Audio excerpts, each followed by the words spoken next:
Well, Wolfgang Amadeus Mozart called the organ the king of the instruments, or rather the queen of the instruments, because the orgel in German is feminine, but in Lithuanian it's actually plural, so, but we just call it king of instruments, and English-speaking lands, countries also call it the king of instruments.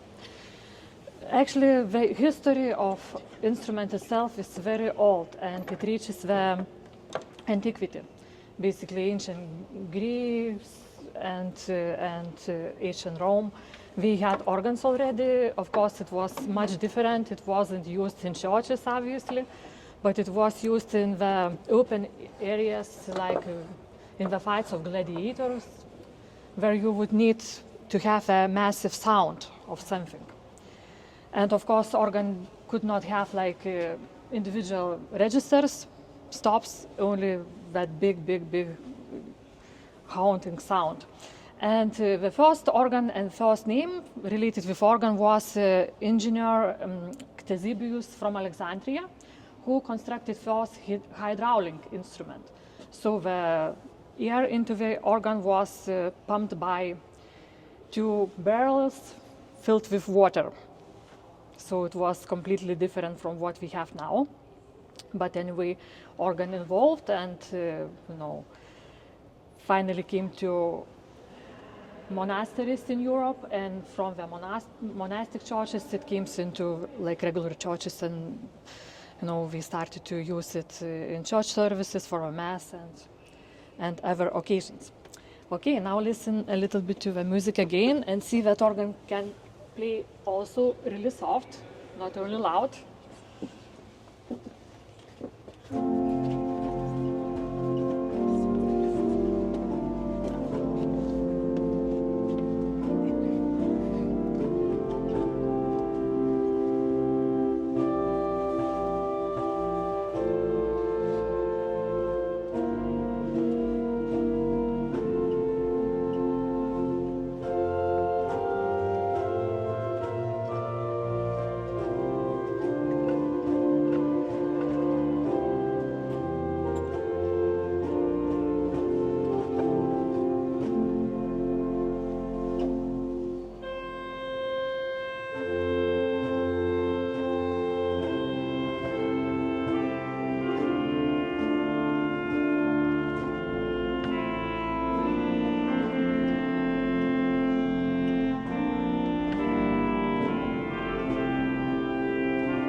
In Lithuania, organs traveled only when the Grand Duke Vytautas Didysis, Vytautas Magnus, was ruling in around 1410, just 2 years before the Battle of Grunwald, with Teutonic Knights.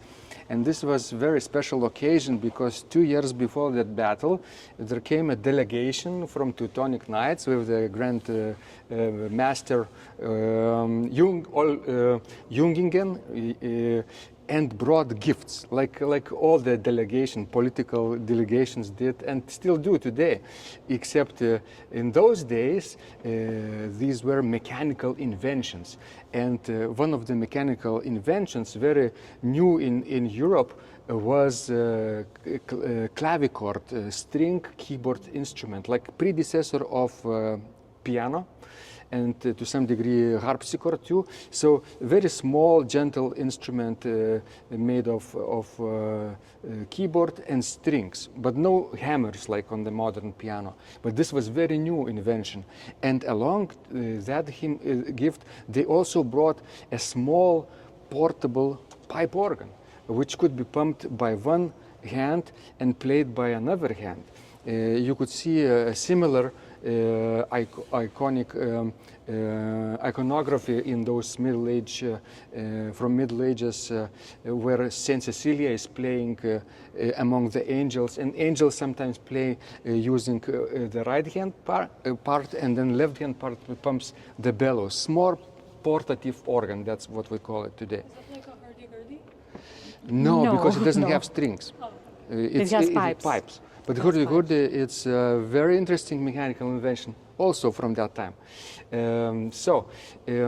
Interestingly enough, these gifts didn't help Teutonic Knights. The battle still happened, and the united army of Lithuania, Poland, and the Allies won this battle, and this actually changed the course of the Teutonic Knights in Europe.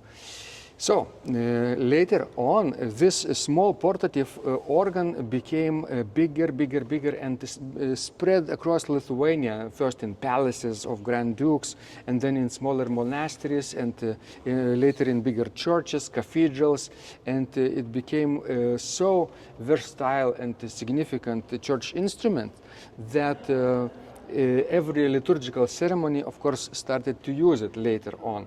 Right? So it's very, very important historical event. Started with the Teutonic Knights and the historical portative organ gift in the 15th century. All right, so shall we talk a little bit about the history of this beautiful large organ, the largest pipe organ in Lithuania. It came first from the territory of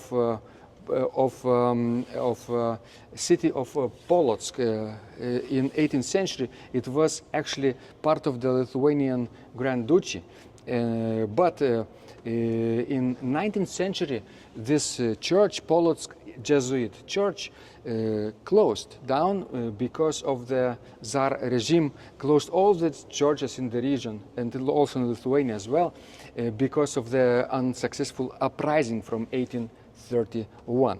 But with the help and request of our Vilnius University Medical School, this organ from Polotsk was transferred here into the Jesuit church here. And as you see, this organ actually at that time it was really small instrument. It had only one manual and pedals.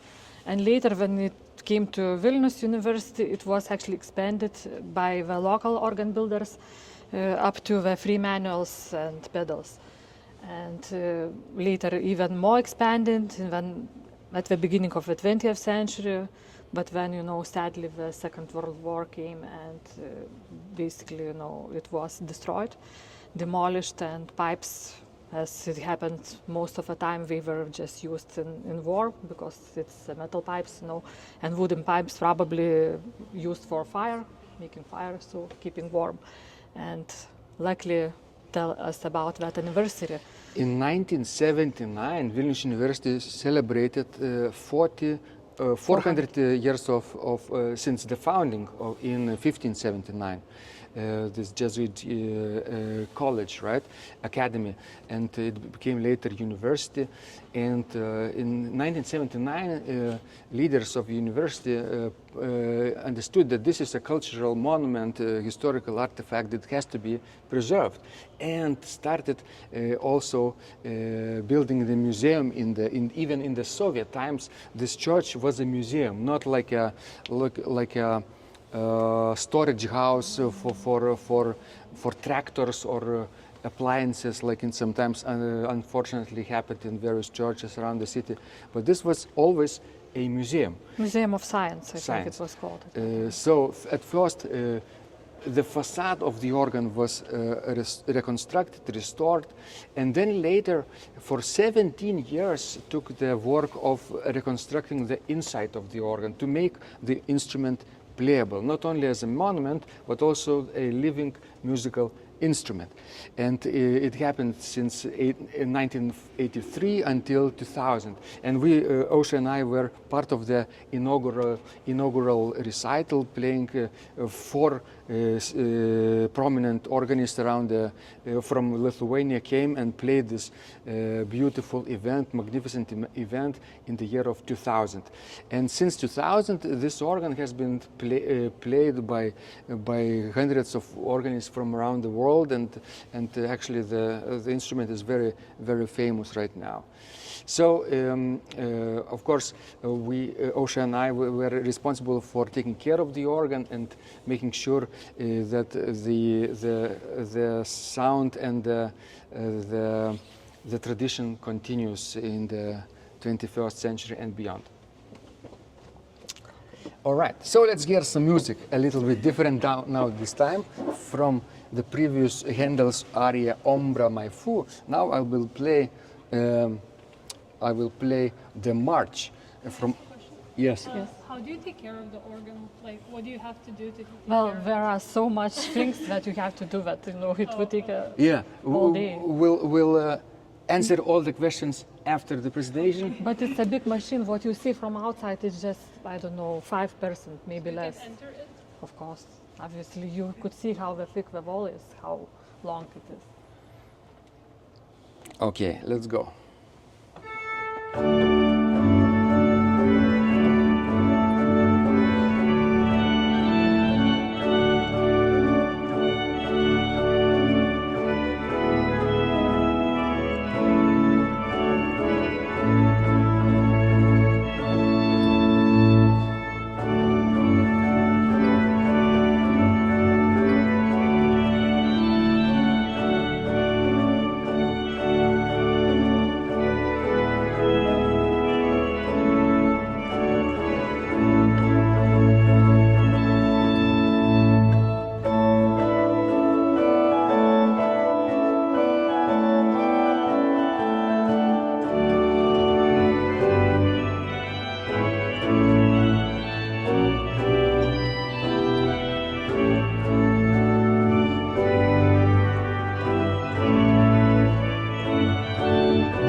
So now let us talk.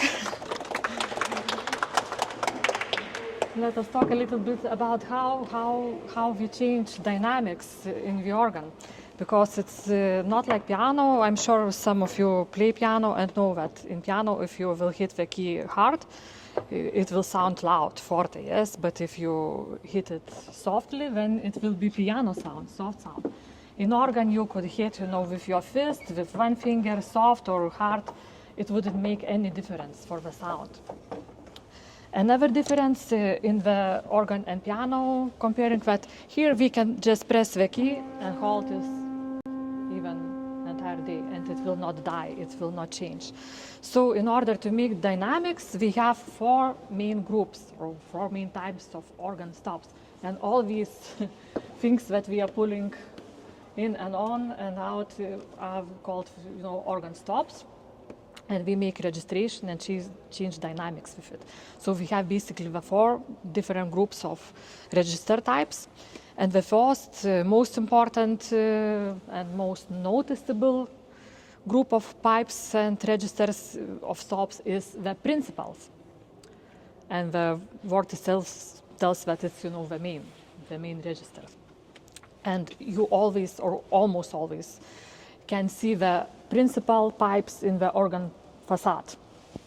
So we represent how the pipes looks, but actually that's just a tiny part of it. So all the other pipes are actually hidden inside.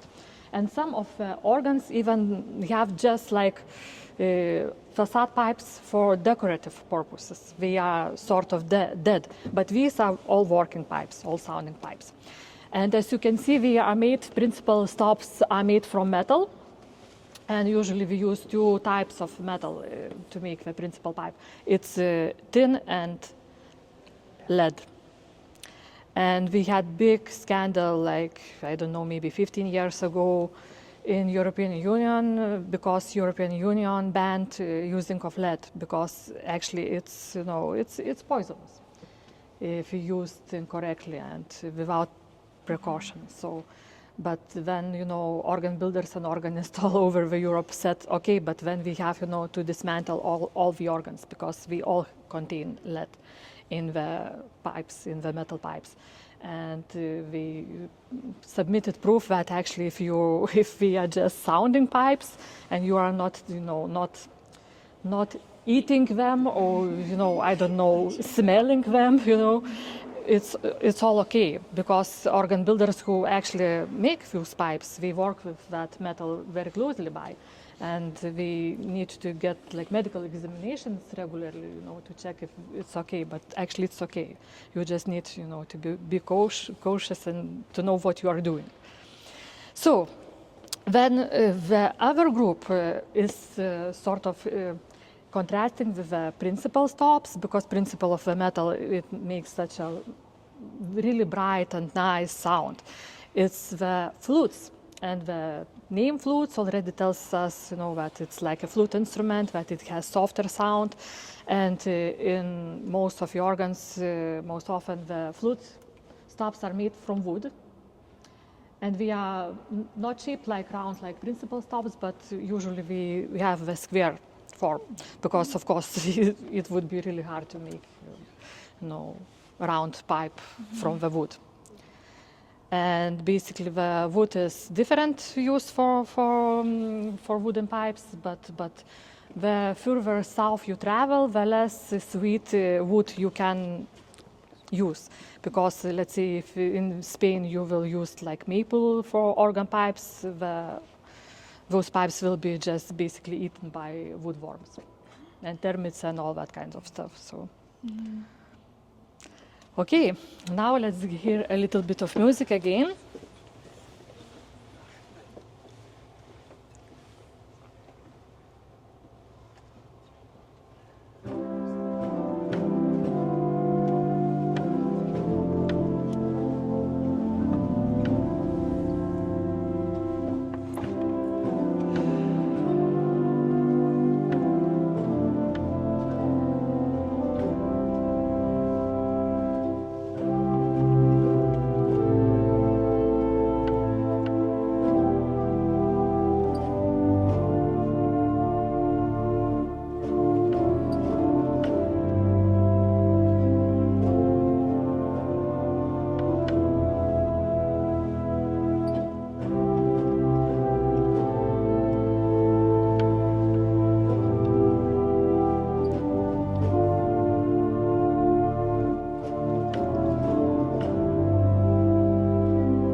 You just heard a beautiful excerpt from Finnish composer's Jan Sibelius' symphonic poem Finlandia, and this is the most recognizable fragment, this hymn actually, which later became a church melody.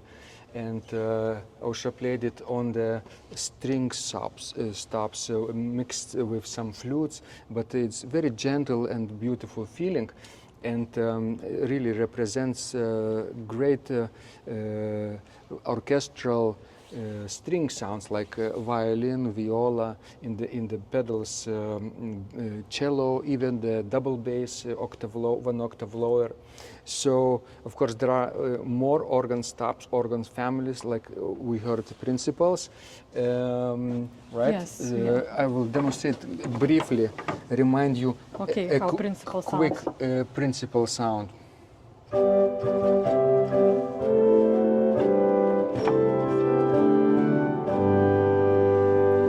That's the principal sound. Okay, now And show us a flute. a flute of the same manual.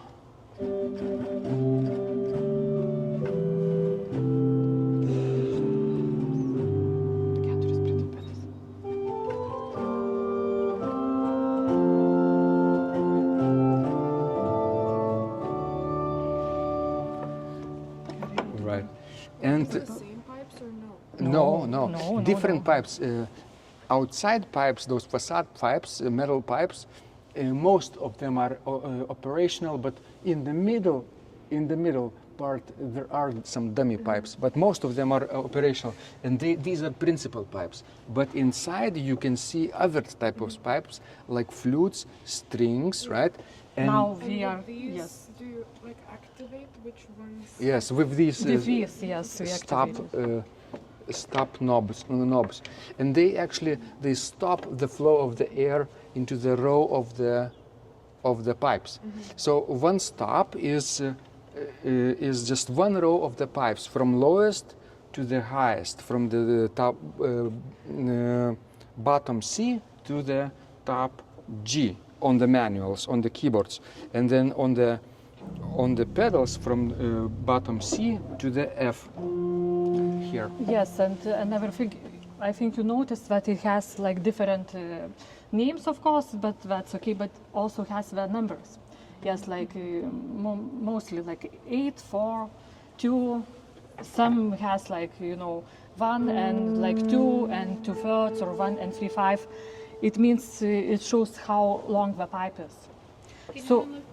Can you only play one type of pipe at one time? Like Of course, if you will pull out only one stop. Now I'll show you how sounds the lowest pipe. These are not visible from This is exterior. 32-foot stop. Sub-bass. Yeah, sub-bass 32. Yeah. So now I'll show you how sounds the smallest pipe. This one. Oh, here it comes. Can you imagine how hard it is to tune such a stop? It's this tall. It's almost impossible. Well, anyway. So the largest, of course, pipes are to the ceiling almost, right? Up to the ceiling, 5 meters tall on this organ. And of course, like 32 stop pipe, you cannot put it like entire height. So you need to basically to glue them together. and Especially then basically wooden to round or the metal pipes. They actually sometimes are vertical and sometimes horizontal too, and vertical again. And this way, organ builders save space because you make this shape and it's 3 times as short. Otherwise, it would not fit. Simply, the room would be too small. No. No, it's only the air comes into the pipe and still travels the whole length, right? So still it's the same So sound. basically, the smallest pipe, the shortest pipe is probably like like this height. Like a pencil, This, maybe? yes. Maybe yes, maybe smaller, but that 142 is really, really wide and really long. So, really magic. And the last register group, because we talked about principles, yes, about flutes, about strings, is the reeds, and you already heard some of the reed. You heard the nice oboe. Here is the trumpet. And oboe?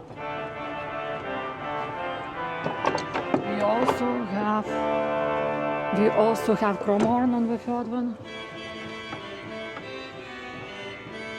And wait for Voxumana.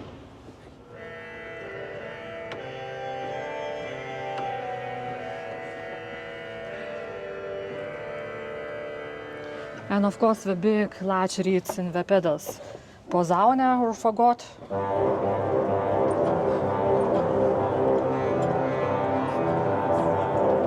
Trumpet.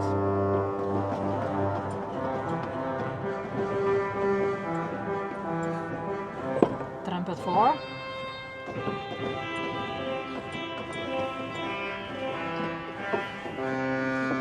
We also have dulcian.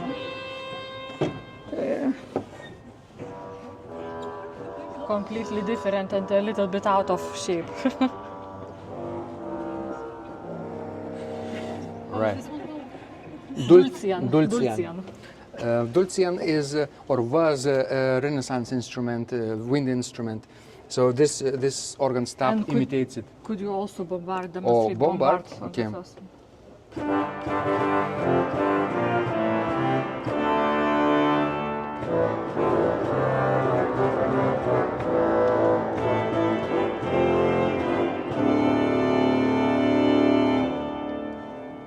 Bombard. Do you know what was bombard in 17th century and 16th century? Bombard was like a cannon, gun, military gun, cannon. So it imitates actually military sounds, war sounds very well. So, okay, now let's calm down a little bit. And what did the 3 keyboards The more keyboards we have, the more sounds different sounds we can make at the same time, right?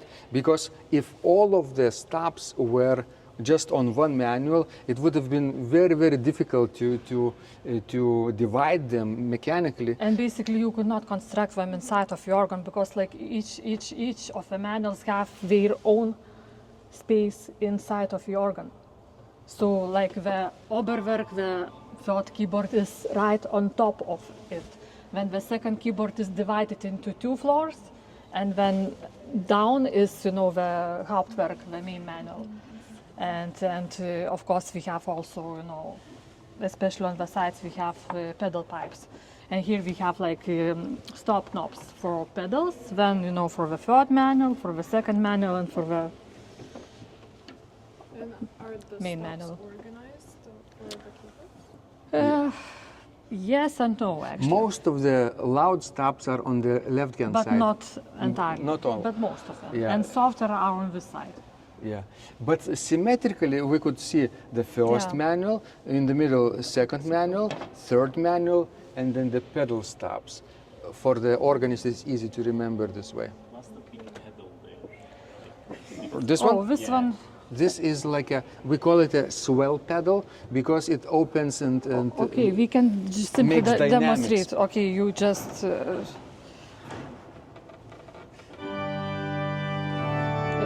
open.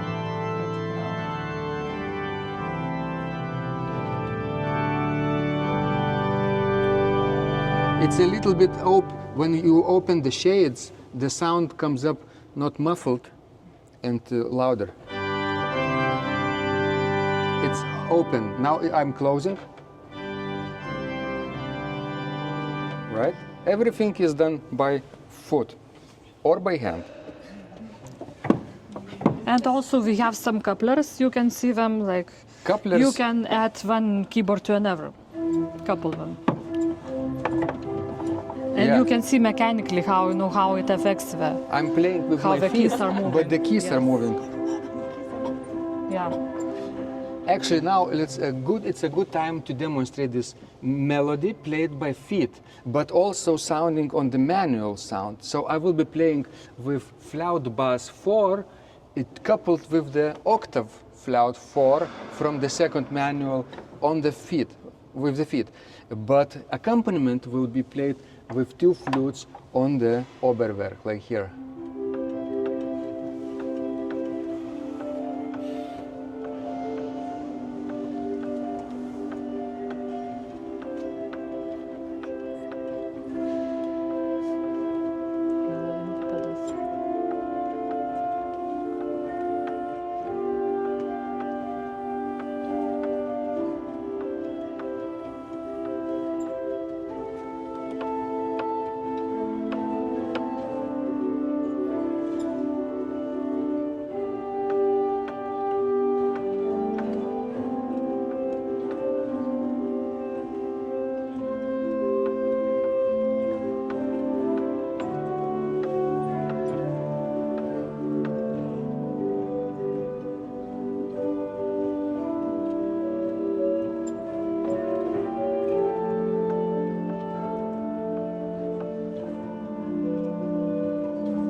Thank you. It's a beautiful melody added to the Bach's, Johann Sebastian Bach's Prelude in C from Well-Tempered Clavier by French romantic composer Gounod.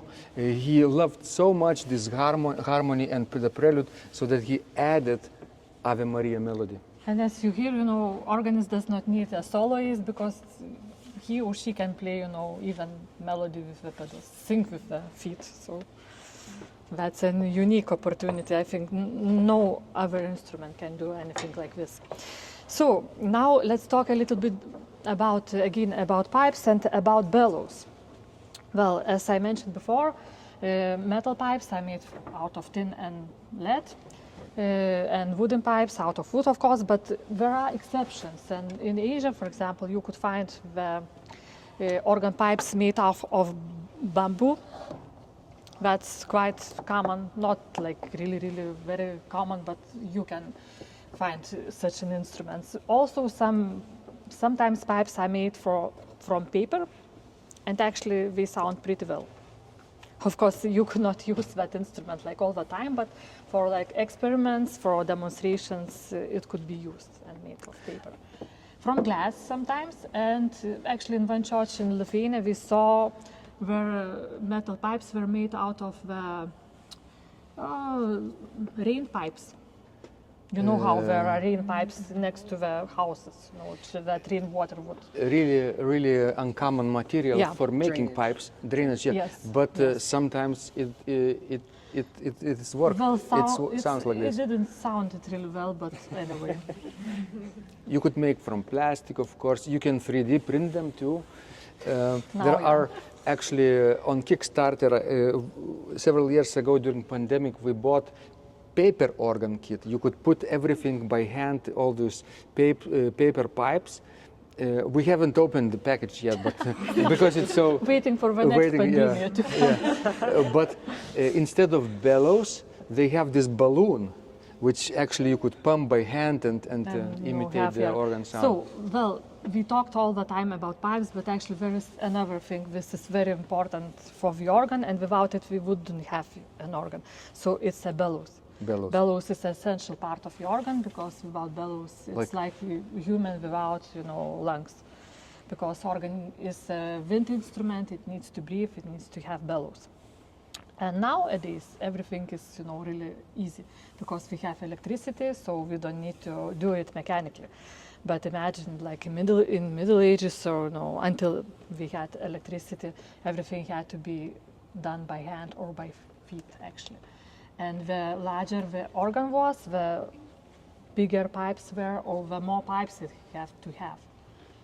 And maybe we'll show at the end of demonstration that side of, you can see one of the bellows, because this organ has 4 bellows.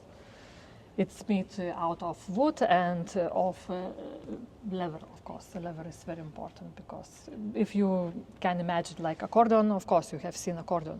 So it's like gigantic accordion. In accordion, you work the bellows with your hands yourself, right? Or melodeon or any other bellow instrument.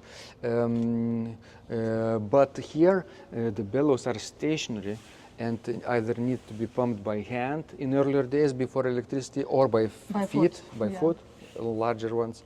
And it would be hard for organists to communicate with men or men who were basically pumping the air, so we would have like a wire attached to the bell, and the organist would just pull the wire and the bell would ring, and the kalkant, the man who pumped the bellow was called kalkant, and actually stop which turns the organ on is called kalkant. This red one, dark red, is kalkant. In Latin means the person who pumps the bellows. So to honor this tradition, even today, the motor, the blower switch is called kalkant today. It doesn't have any bells. Okay, now let's have some fun music. All right, fun music from orchestral suite Per Gynt by Edvard Grieg. You will know, obviously, this Norwegian music very well.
it's time to mention the largest pipe organ, not in Lithuania, but in the world. In Lithuania, we have the largest pipe organ here with 3 manuals and pedals. But in the world, the largest pipe organ is in America, in Atlantic City, New Jersey, Boardwalk Auditorium, Convention Hall, with 7 manuals, 7 keyboards. And you can imagine if we're playing advanced music with 3 manuals, additional 4 manuals have to be constructed this way that you could even reach them. So 3 manuals are okay to reach there, but the 4th manual is a little tilted like this. 5th is like this, right? And the 7th is right here. And the music rack, right, where you put the scores, is right here, ahead, above your head, actually. And it's a very advanced organ, and it's such a big monster organ that it has over 33,000 pipes. Here we have around 5,000 pipes and 64 stops. Over there they have over 1,300 stops, organ, different registers, right? 33,000 pipes. And the tallest pipes is like 5-story building, about yes, 20 meters. 64 feet long. So our largest, the longest is 32, so imagine double. Yeah. As long as here. Yeah, like twice as big as this church, actually. And actually it sounds like basically helicopter, above the house. You can't even distinguish, is it a C, D, E sound, right? No, it's just a vibration, and the humans hear those vibrations more, not hearing, but feeling. It's a feeling, and for building construction, the building had to be reinforced, and also walls and the glass itself, because you cannot even play it very softly or even very loudly, because everything will shatter, right? Because of the vibrations. But you can use those tallest pipes when playing medium level sound, like we call it mezzo forte. It's okay, it's safe, right? But above that or below that, it's dangerous to the construction. So they use it very sparingly. And you can break the building? You could. If you, oh my Yes. God. Yeah. Have you played this one? No, No, but another organ which also has 64-foot stops is in Sydney also, and that one is very splendid too. 2 biggest organs in the world, they sort of are like rivals in New Jersey and in Sydney. And but of course there are imitations of even larger stops, 128 stops, which is not non-existent, of course, but we've seen some videos on YouTube of somebody imitating like an earthquake from the sound, right? Organist plays something like 128 stops, and then building collapses, right? Like a nice comedy. How many people does it take to play the biggest one, or can still one? Only one person, yes. But a lot of people can also play. Sure. You could sit. Well, only you could 2 sit because 2. you would not fit. Yeah, usually 2 It people. still only has doesn't it? Have Of course, no levels? no levels. So you can climb it. No. Unfortunately, no. But inside of the organ, that organ, of course, there are many chambers, right? Imagine this was like organ chamber, entire church, and one division of the organ was on that wall, another is on that wall, behind the wall, right, on the ceiling, somewhere hidden. It's most of the wires are hidden from exterior. And the thing is that to play such an organ is not that hard, because basically everything is the same as in any other organ. Plus you have organ stops, we are all electrified, so you basically can change the registration by only just pushing the button. It's very very one button good, push so, like so a comfortable computer, for right? the organist. You Yes, you have and a you shortcut. can set up your registration in advance and then just push next button. Like a That's it. sequencer. Yes, and usually, you know, in the modern electrified organs, you can have like even the possibility to push it with your foot. So basically, you don't need an assistant. But because here, you know, It's all you mechanical? either need to have assistant and in some cases even two assistants, or if you know the organ so good as Vidas or us or me, then we can just do it both together for ourselves. But Or it's play the music challenge. which mechanically could be done by hand. Sometimes there is like one measure or one bar rest in the right hand part or left hand part, and you use that rest to change something. Sometimes composers plan ahead of registration changes, and you Not can too do often. that. Sometimes composers even compose music for organ that have no whatsoever idea how the organ works.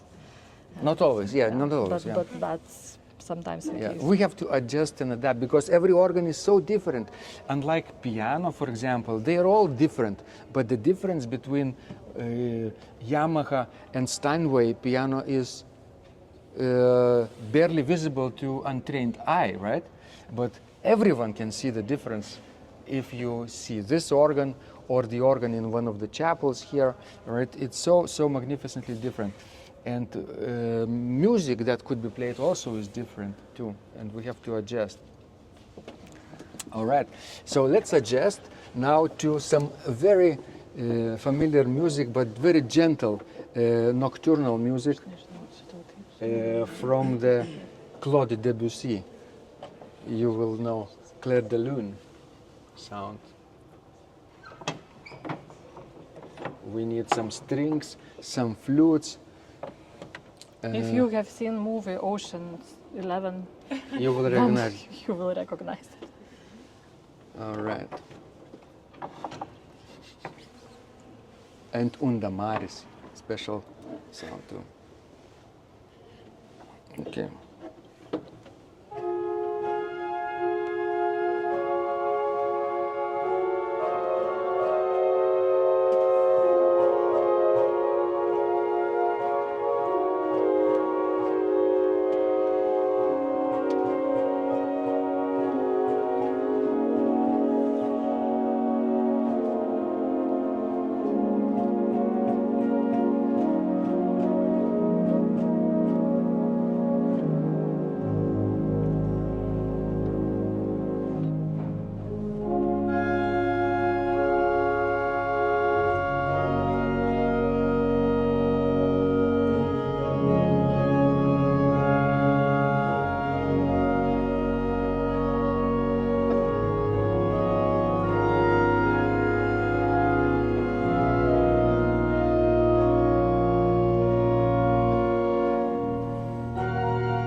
anybody touched the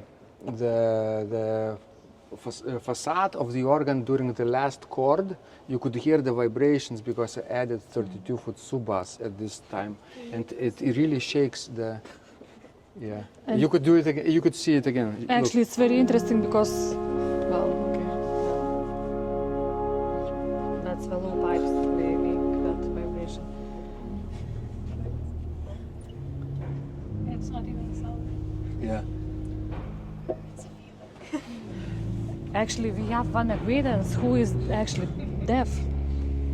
And after one recital, he and his wife came to our recital, and he was so excited because he could feel these vibrations. And we tell him, you know, that next time if you come to our concert, you are welcome to sit in the balcony and to touch the organ, because that way you can even get more from this music. So, organ speaks even to the deaf people. So that's amazing, really.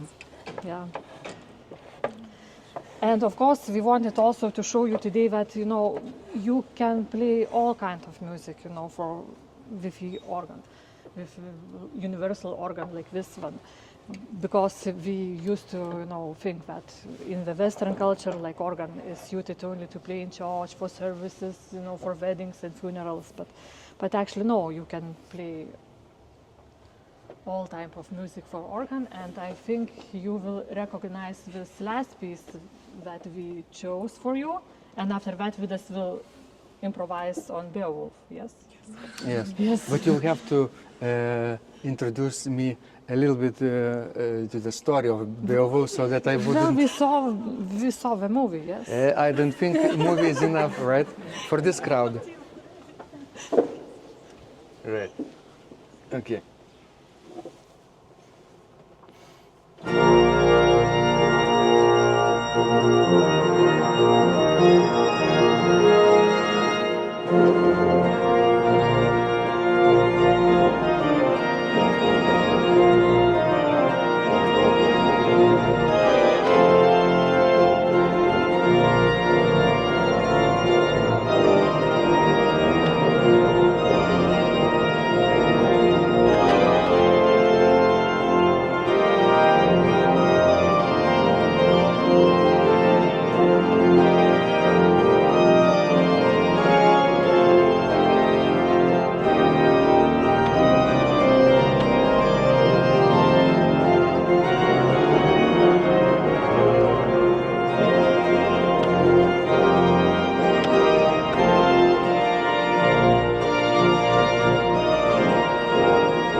Yes, please. Mirror. Mirror. Well, imagine if you are playing, let's say, graduation ceremony here or church service, how would you communicate with the altar? Because you need to see what is happening in front of the church. Of course, in like modern churches, we have cameras. You could look at the, like small screen, but here we have just a mirror. Of course, it's not very comfy because this sculpture of Moniuszka covers the center of the altar, but it's still better than nothing. Yes, Ausra mentioned Moniuszko. He was 19th century romantic Polish composer and organist, the first author of Polish national opera in Polish, Halka called, and he was an organist for a few years working in the mid-19th century at this particular church, very important figure in the musical life of Vilnius at the time. And when Lithuanian basically university celebrated 400 years of anniversary, they put all of the sculptures, monuments of important people, and Moniuszko was one of them here. And we try to continue this tradition as well to the next generation. Hoping maybe after 100 years we will put your sculpture next to Moniuszko, yes? And yours too. Yes. All right. So tell us a little bit about Beowulf. What do we need to know? What do I have to know to illustrate this fight between Beowulf and Grendel, right? So it's about the first fight. Yes. Yes. So there are three fights. Three fights. Three main fights. Yeah, I mean there are. But so Beowulf is the hero and Grendel is the monster. Then the second fight is between Beowulf and Grendel's mother. So Okay. there's a feminine, register. And then the last one is with the dragon. And the first two happen in the youth of Beowulf. And then there is like a gap of 50 years. And then towards the end, it's like more elegiac, it's more sad. It's like towards the end. So Beowulf goes to fight with the dragon, already knowing that he will die. So this one has to be the most probably optimistic. Uh-huh. What do you Okay. think about this, Grendel? Okay. Grendel. Would you like me to play Grendel's fight or with the dragon or with the mother? All three. All three. How much time do we have? How much time do we have? I just can my students try a little bit? Yes. Because we have so musical people here. Maybe they want to touch at least one or two keys. Of course, Is it- of course. Yes, Yes. can we? Sure, Yes? sure. Sure. So then one fight. Which one? Dragon. Yeah, because he dies at the end. so Sad it's one, okay. And he's already old, but like still stoic. And it's the end of the course, so let's do it. You have to kill. Okay. Okay, this will be very special ending. We will not reveal the surprise at the end, Okay. but yeah. Okay, Are we about to listen to a manner of Baroque improvisation? No. Or no.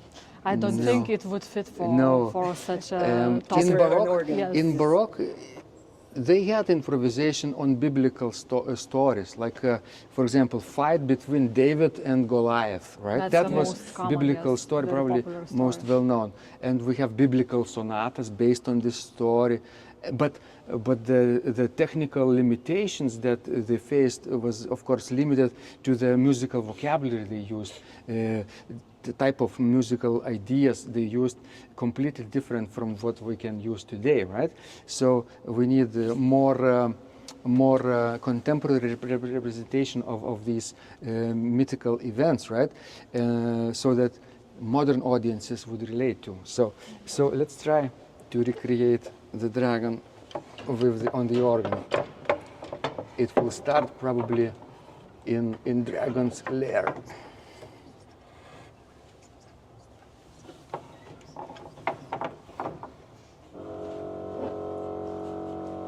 Somewhere deep in the mountains.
Thank you.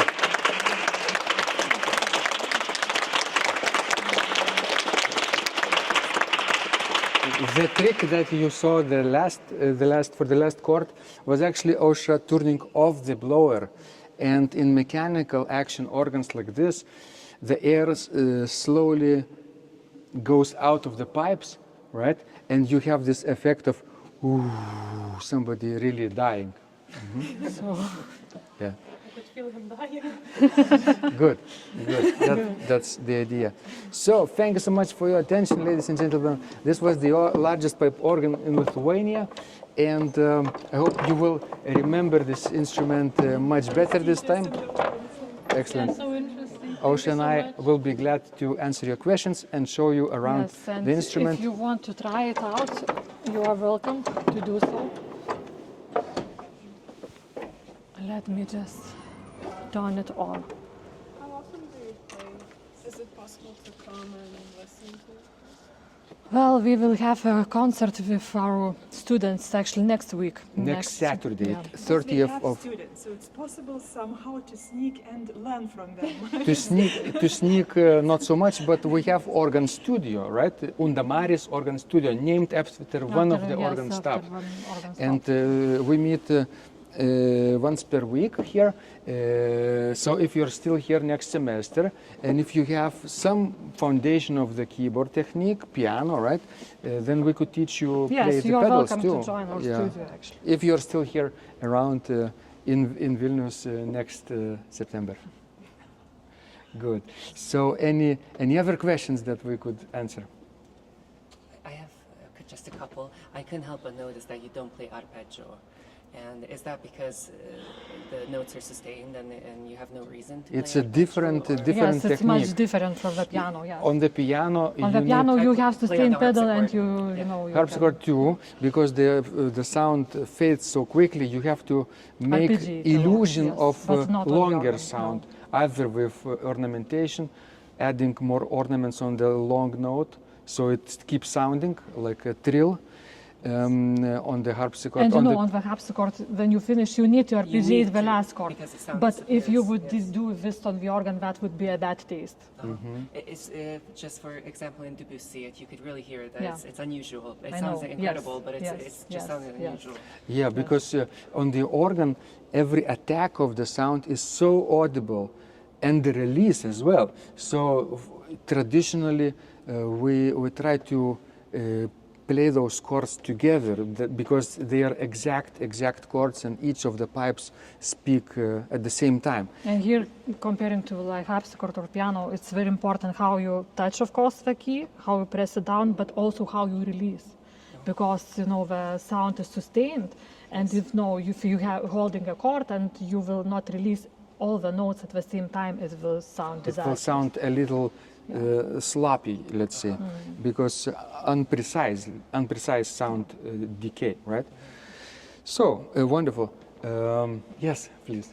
How do you clean it? Oh, that's a long process, and actually, it was just cleaned actually last year, because actually that's a renovation process of renovation. You don't do it on the regular basis.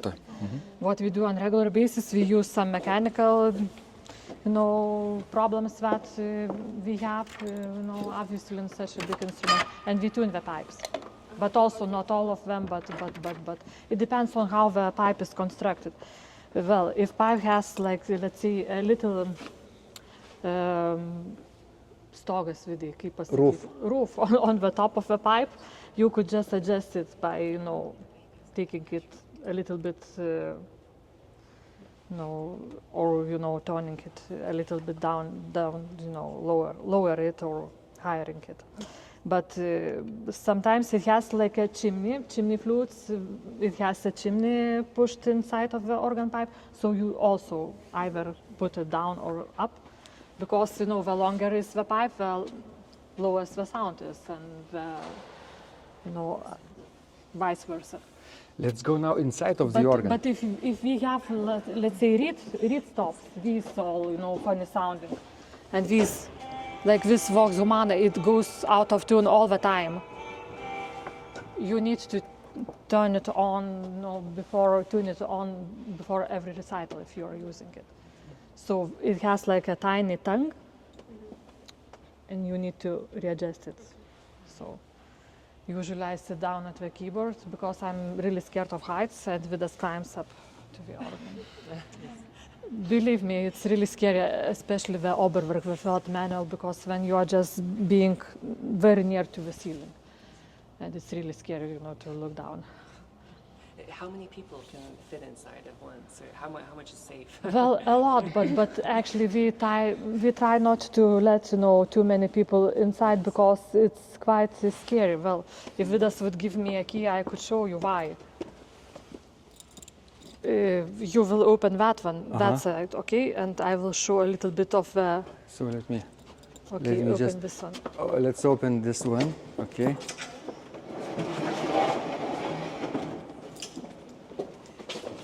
Tu galėsi šitą gali parodyti, aš galėsiu. Aha. Palauk. Duok atrakinti. Okay. Okay. Oh, yeah. And I'll open another door too.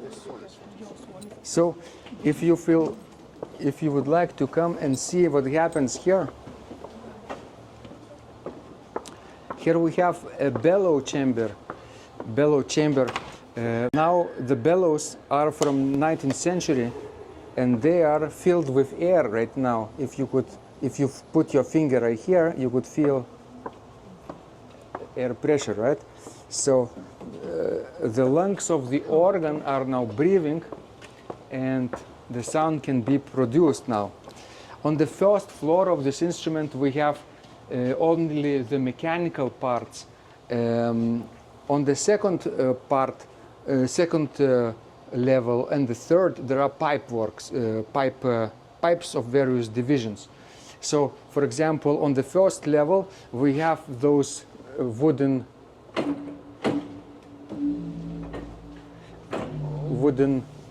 trackers, which actually connect the keys with the wind chest. And yeah, right now you can hear the lowest sounds of the organ, 32-foot subas. They are positioned next to the wall, and the ventils of these pipes are next to the wall, and they make a very, very low sound. All right. So let's switch places if you want to come inside and see for yourself. Yeah, just be careful with those Yeah. wooden stripes. Don't touch anything. Don't touch anything. Good. While you are there, I will show you what those two pipes are in exterior. Well, I can. They are older 19th century pipes. You can see that from the darker color. So good. Ausra just initiated the sound of these two pipes. They are called timpani, the acoustical drum. Like in symphonic orchestra, they have timpani, right? The drums.